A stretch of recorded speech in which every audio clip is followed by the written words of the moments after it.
Bəzən qeyri-demokratik ölkələrə xasdır, xüsusilə də bu, öz cəmiyyətlərində olan multimədəni mövcudluğu multikulturalizm deyə təqdim edirlər, istər daxili auditoriyaya, istər beynəlxalq auditoriyaya. Lakin əgər dövlət tərəfindən gözlə görünən azlıqları çoxluq qrupa inteqrasiya etmək üçün bir siyasət mövcud deyilsə və bu siyasət insanların gündəlik həyatına heç bir təsirdə bulunmursa, o ölkədə multikulturalizm siyasəti yoxdur.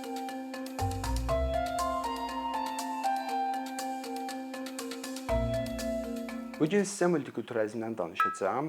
Düşünürəm ki, multikulturalizm Azərbaycan cəmiyyətində kifayət qədər müzakirə olunan və hətta deyərdim ki, banallaşmış bir mövzuya çevrilib. Onun üçün də bu mövzunun Azərbaycan cəmiyyətində yenidən müzakirə olunmağına çox böyük ehtiyac var.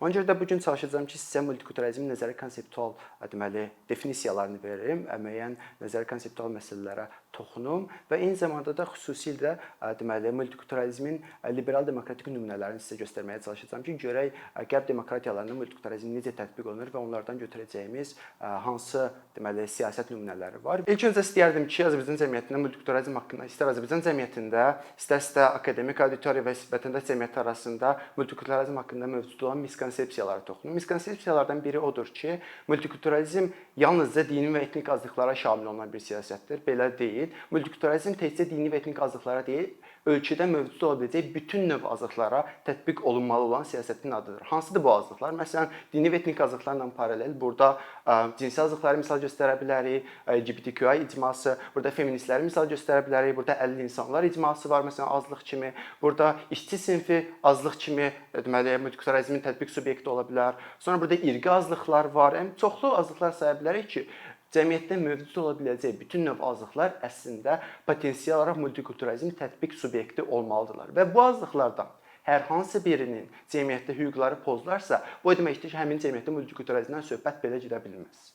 Azərbaycan cəmiyyətində multikulturalizm haqqında olan digər miskonsepsiya ondan ibarətdir ki, əgər bir cəmiyyət multimədəni şəkildə mövcuddursa, yəni cəmiyyətdə çoxlu mədəniyyətlər mövcuddursa, bu cəmiyyət artıq multikulturalizm cəmiyyətidir. Halbuki belə deyil. Nəyə görə? Çünki multikulturalizm özü əslində bir sosial siyasətin adıdır. Yəni dövlət tərəfindən ingilislər deyir ki, top down, yuxarıdan aşağı cəmiyyətdə tətbiq olunan siyasətin adıdır multikulturalizm. Əgər cəmiyyətdə, yəni dövlət tərəfindən belə bir siyasət yoxdursa və yaxud da bu siyasət natamam şəkildə əks olunursa, demək ki, həmin cəmiyyətdə multikulturalizm siyasəti yoxdur. Bəzən qeyri-demokratik ölkələrə xasdır, xüsusilə də bu, öz cəmiyyətlərində olan multimədəni mövcudluğu multikulturalizm deyə təqdim edirlər, istər daxili auditoriyaya, istər beynəlxalq auditoriyaya. Lakin əgər dövlət tərəfindən gözlə görünən azlıqları çoxluq qrupa inteqrasiya etmək üçün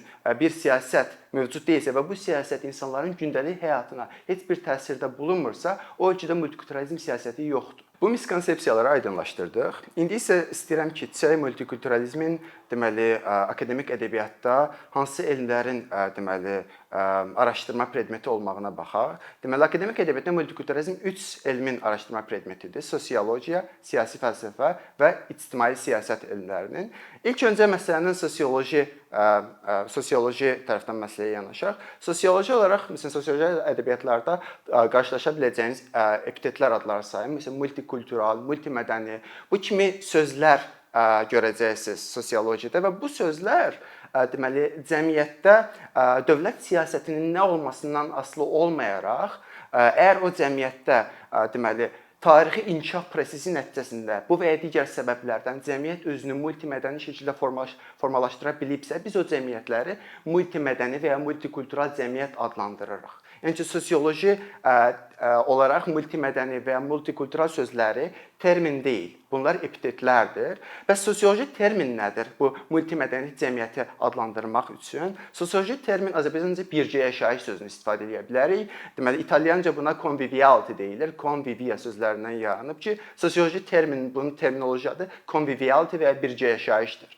Əgər biz multikultural və ya multimədəni epitetinə izm əlavə ediriksə, bu artıq keçir olur siyasi fəlsəfənin və sosial siyasət elmlərinin araşdırma predmetinə. İndi isə gərək siyasi fəlsəfənin və sosial siyasət elmlərinin multikulturalizmə yanaşmasına. Az öncə söylədiyim kimi, bu elmlərin yanaşması odur ki, multikultural sözünə izm əlavə edərsək, multikulturalizm şəklində bu artıq çevrilir olur dövlət tərəfindən cəmiyyətə yuxarıdan aşağı şəkildə tətbiq olunan siyasətin adına.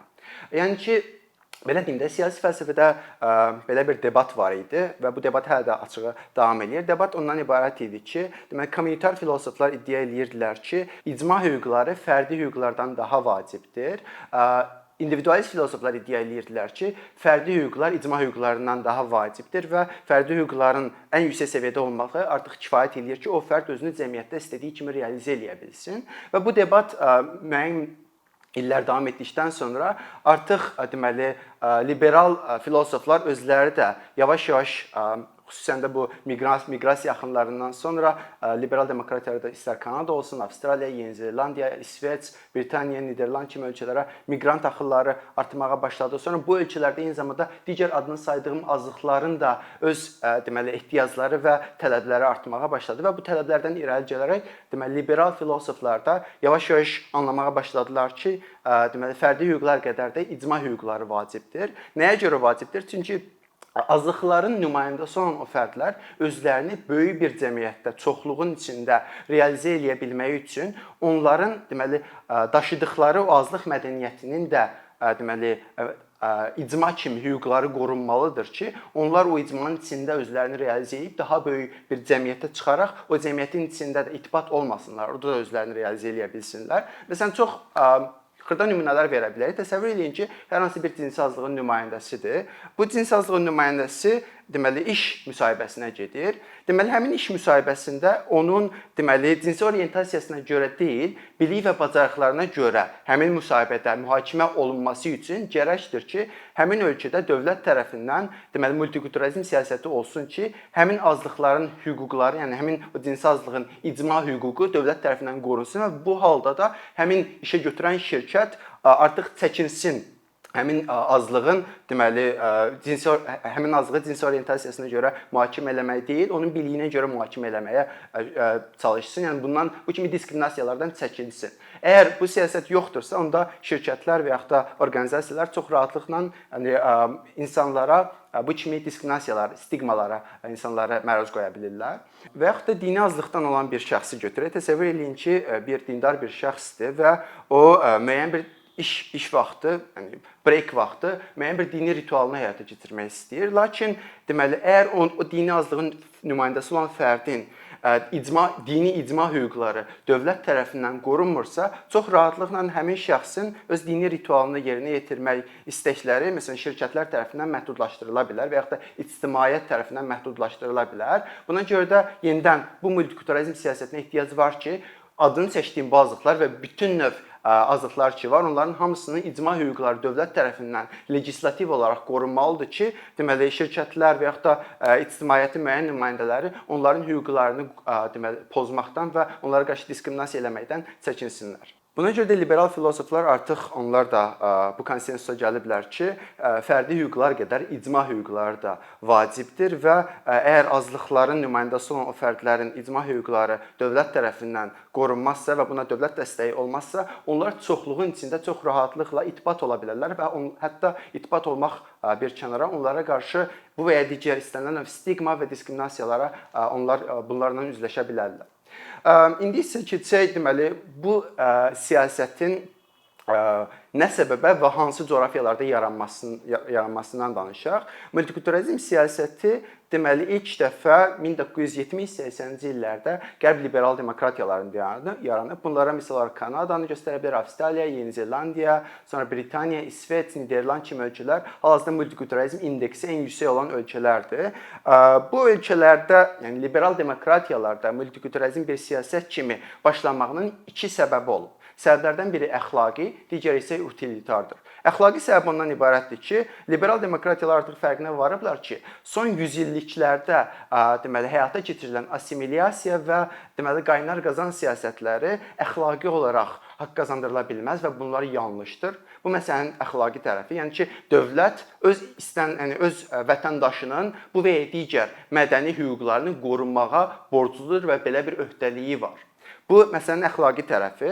Məsələnin utilitar tərəfi ondan ibarətdir ki, eyni zamanda dövlətlər, yəni liberal demokratiyalar fərqinə vardılar ki, son məsələn 19-cu əsrdə və 20-ci əsrlərdə həyata keçirilən assimilyasiya siyasəti nəinki tarix boyu nümunələrə baxsaq uğursuz olub, hətta bu siyasət deməli risklərə gətirib çıxarıb. Nə kimi risklərə? Məsələn, nümunələrə baxsaq, Otto von Bismarckın 1870-ci ildə başladığı bir kulturkamp siyasəti var. Bu siyasət Alman imperiyasında katolik azlıqlara qarşı həyata keçirilən assimilyasiya və diskriminasiya siyasətidir ki, bu siyasətin nəticəsində də nəinki katoliklər assimilyasiya olmadılar, hətta onların katolik və regional kimliyi daha da qabarıq şəkildə özünü biruzə verməyə başladı. Məsələn, hal-hazırda deməli Bavariyalılar katolikdirlər və Bavariyalılar arasında regional Bavariyalı kimliyi və katolik kimliyi bu günə kimi üstündən 150 il keçməyinə baxmayaraq hələ də qabarıqdır və onlar arasında hətta separatçı hərəkatlar, separatçı ideyalar belə,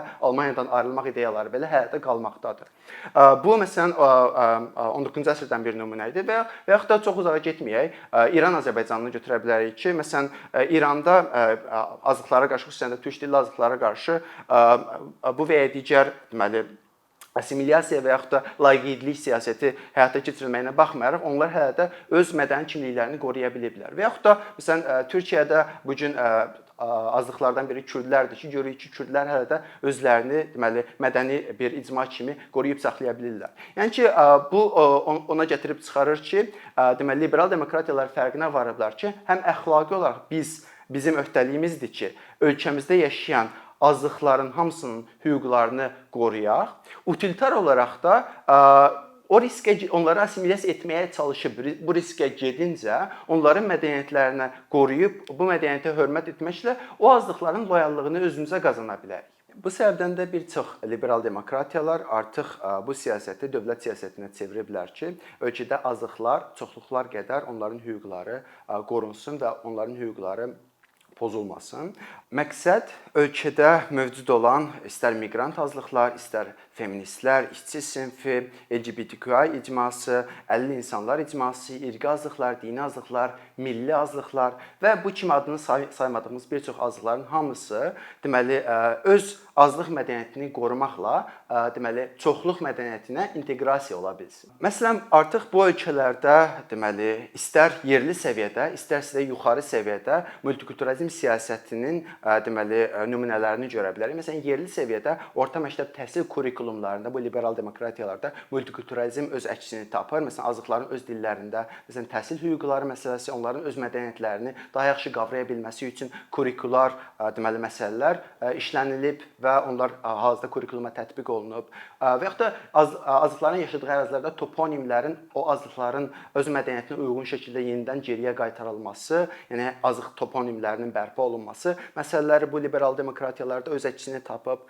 Eyni zamanda da yuxarı səviyyədə, yəni məsələn parlamentar, yəni deməli qanunvericilik səviyyəsində deməli ölkə qanunvericiliyi multikulturalizm siyasətinə uyğun olaraq həyata keçirilir.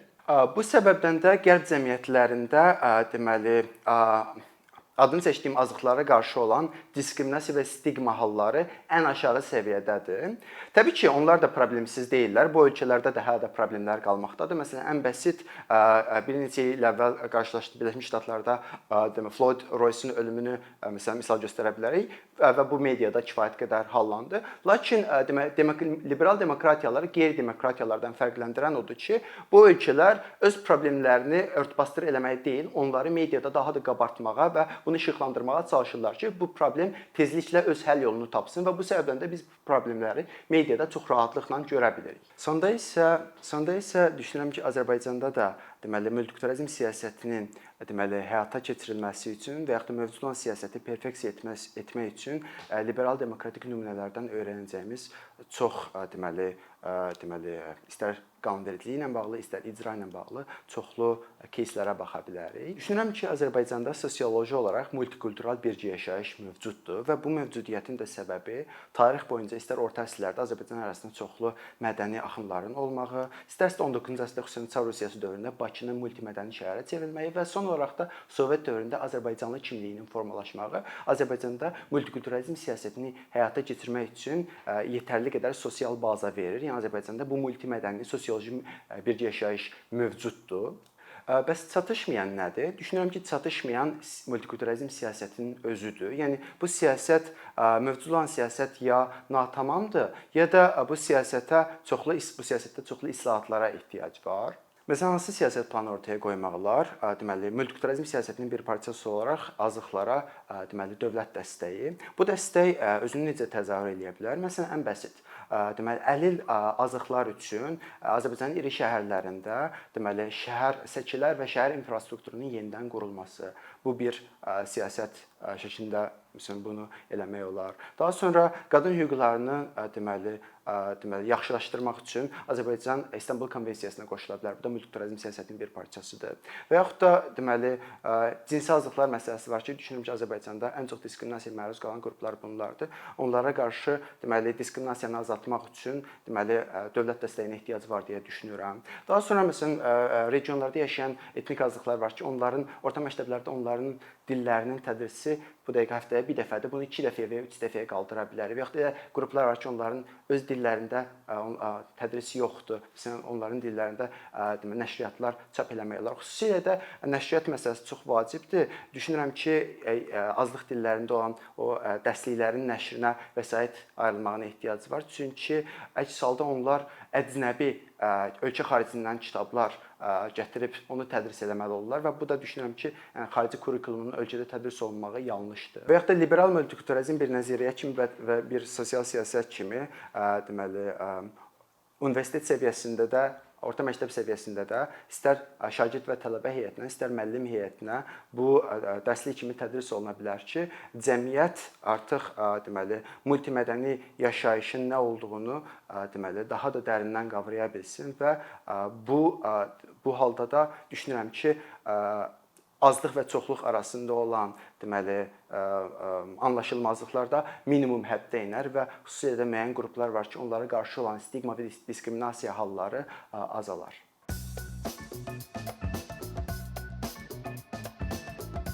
Bir neçə ildir ki, əkinçi olaraq Azərbaycanlı izləyicilərin hər zaman faydalana biləcəyi, keyfiyyətli və ən əsas ödənişsiz kontent hazırlamağa çalışırıq. İndiyədək təqdim etdiyimiz onlarla animasiya və yüzlərlə çəkilişlər tələbələrin, mütəxəssislərin, müəllimlərin və ümumiyyətlə yeni mövzulardan xəbərdar olmaq istəyən çox sayda insanın marağına səbəb olub. Bu illər ərzində hazırladığımız videolar təhsil, texnologiya, ictimai fəallıq, iqtisadiyyat, gender bərabərliyi, ətraf mühit, ifadə azadlığı, hüquq, demokratik inkişaf, mədəniyyət və digər mövzuları əhatə edib. Məqsədimiz çoxlu baxış gətirən deyil, çoxlu fayda gətirən videolar hazırlamaqdır. Amma bu, düşündüyümüz qədər asan deyilmiş. Gördüyümüz iş kifayət qədər resurs, əmək və təbii ki, davamlılıq tələb edir. Bu səbəbdən Patreon platformasından istifadəyə başladıq. Əkinçinin Patreon hesabının populyarlaşmasına çox böyük ümidlərimiz və gözləntilərimiz var.